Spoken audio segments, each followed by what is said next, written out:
Salem bus ஸ்டாண்ட்ல வந்துட்டு பழைய பஸ் ஸ்டாண்ட் வந்துட்டு நீங்க பக்தர்கள் அங்கிருந்து திருப்பி நீங்க வரலாம்.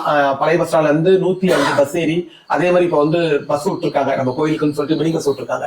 அந்த மினி பஸ்லயே வரலாம். அப்படி தெரியாதவங்க ஆட்டோ ஏறி வீராணத்துல இருந்து கூட இங்க அப்படி ரீச் ஆகி வரலாம். இங்க கத்தாலப்பாடி கிராமம் வளையக்கொண்டாத ஸ்டாப். இங்க இருந்து வாக்கிங் டிஸ்டன்ஸ் தான், நடந்து வர தூரம் தான். நீங்க தாராளமா வரலாம். ஏமலாம் நம்பிக்கை வைக்கிறதோட கருவறையில் இருக்கிற அம்மனை நம்பிக்கை வைக்க, அவதான் உங்களை காப்பாத்துவோம். இங்க பாரு, என்ன பாரு, நீ நல்லா பொழைச்சா எனக்கு ஒண்ணும் வரப்போறது இல்ல, நீ கெட்டு போனாலும் எனக்கு ஒண்ணும் வரப்போறது இல்ல. நீ நல்லா பொழைச்சாவது ஒரு பொண்ணு நம்மளால நல்லா பொழைக்கணும் சந்தோஷப்படுவேன். கெட்டு போயிட்டா எனக்கு என்னடா வருது அதுல? அவன் என்னன்னு சொல்றான், சந்தேகம் பிடிக்கிறான், சண்டை இழுக்கிறான், போன் பேசுறான்னு சொன்னா, வெளியில தொட்டா யாரு மேல சந்தேகப்படுறான்னு மட்டும் கேள்றான்.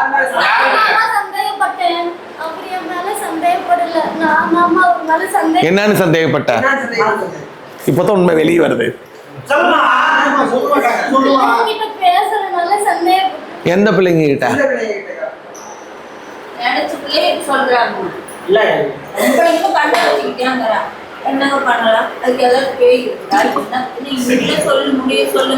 அம்மா பேய் வந்து புருஷன் இப்படி எல்லாம் கேள்றாங்குது. 3ஆவது தெருவில் ஒரு கிளவிட்டு பேசிட்டு கூட அவளை நைட்டு போயிட்டு வந்துட்டா வர சொல்லிவிட்டான்னு கேட்கறான். ஓப்பனா உடைச்சே பேசுறேன். அதுக்குதான் இவ்வளவு சந்தேகம் பிடிச்ச மாதிரி கேட்டேன். இப்ப அந்த உண்மை வெளியே வந்துச்சா?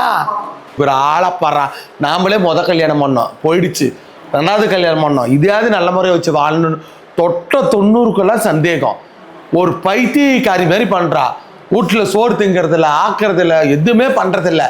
அவன் பார்க்கணும்ட்டு பார்த்தான், சீ எனக்கு இப்படி மட்டும் பொண்டாட்டியே வேணாம், போடி போய் அப்படின்னு தாலியே கழட்டிக்கு வேணாம், நீயே வச்சுக்கணுட்டான். இது உண்மையா பையனும் அவங்க அம்மாவை கேளுங்கடா.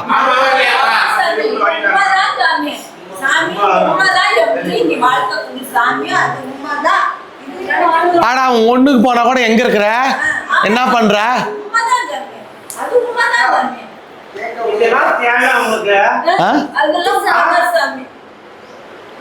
அவன் என்னமோ பெரிய சன்மார் கான் மாதிரி, இவன் என்னமோ பெரிய உலகத்திலே பூலோக ரம்ப மாதிரி. இப்படியா? ஏன் நீலி அழி செல்வாத நிறுத்து. நீலி அழுவாச்சு, ஒரு 1ஆம் நம்பர் நீலி அழுவாச்சு. இவளுக்கு பேயெல்லாம் கிடையாது. நான் பொய்யும் பேச மாட்டேன். நான் மத்தவங்க சாமியார் மாதிரி ஆடு வெட்டு, கோழி வெட்டு, சக்கரம் போட்டு பேய், சுனியேடு, மாயம் பண்ணு, மந்திரம் பண்ணு சொல்றவன் நான் கிடையாது. இது பேய் இல்லை, இது தாங்குற ஒரு ஆணவம். என் புருஷன் நம்மளுக்கு துரோகம் மாட்டான், இவகிட்ட போயிட்டானா, அவகிட்ட போயிட்டானா, இவகிட்ட போயிட்டானா, அவகிட்ட பண்ணிட்டானா. இதே நைட்ல 1 மணி கூட எந்திரிச்சு ராவடி பண்றானா. 1 மணிக்கு எந்திரிச்சு அவங்க அம்மா கேட்கறாம்மா என்னம்மா பண்ணுவான் இப்ப? ஓஹோ, ஒருவேளை அந்த பொம்பளைகிட்ட பேசிட்டு இருப்பான். 1 மணிக்கு, நைட்டு 1 மணிக்கு எந்திரிச்சு அவங்க அம்மா எந்திரிமான்ட்டு மா அவகிட்ட பேசிட்டு இருப்பானா. அத்தா என்ன வேணான்ட்டான் சொன்னாலா இல்லையா?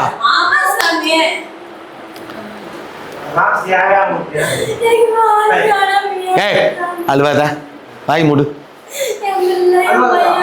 அப்படி இருக்கும். எப்படி இருக்கணும்? ஒரு நொடிச்சுக்கிட்டே, ஆம்பளை நொடிச்சுக்கிட்டே இருப்பியா? ஏதோ புருஷன் முன்னாடிக்குள்ள சண்டை வர்றதுதான். அந்த சண்டையை சமாதானம் பண்ணி வாழணும். இப்படி சிரிச்சுக்கிட்டு இருந்தா எப்படி வாழ முடியும்?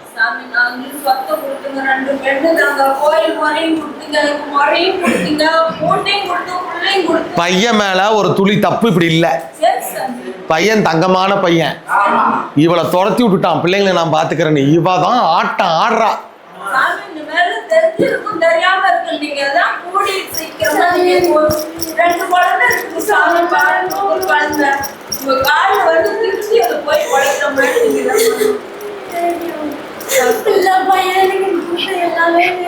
குடும்பத்துல சந்தேகம்னு ஒண்ணு வந்துட்டா வாழ முடியாது. புடி. சேலம் பஸ் ஸ்டாண்ட்ல வந்துட்டு பழைய பஸ் ஸ்டாண்ட் வந்துட்டு நீங்க பக்தர்கள் அங்கிருந்து திருப்பி நீங்க வரலாம். பழைய பஸ் ஸ்டாண்ட்ல இருந்து 105 பஸ் ஏறி அதே மாதிரி இப்ப வந்து பஸ் விட்டுருக்காங்க நம்ம கோயிலுக்குன்னு சொல்லிட்டு மினி பஸ் விட்டுருக்காங்க. அந்த மினி பஸ்லயே வரலாம். அப்படி தெரியாதவங்க ஆட்டோ ஏறி வீராணத்துல இருந்து கூட இங்க அப்படி ரீச் ஆகி வரலாம். இங்க கத்தாலப்பாடி கிராமம் வளையக்கொண்டாத ஸ்டாப்.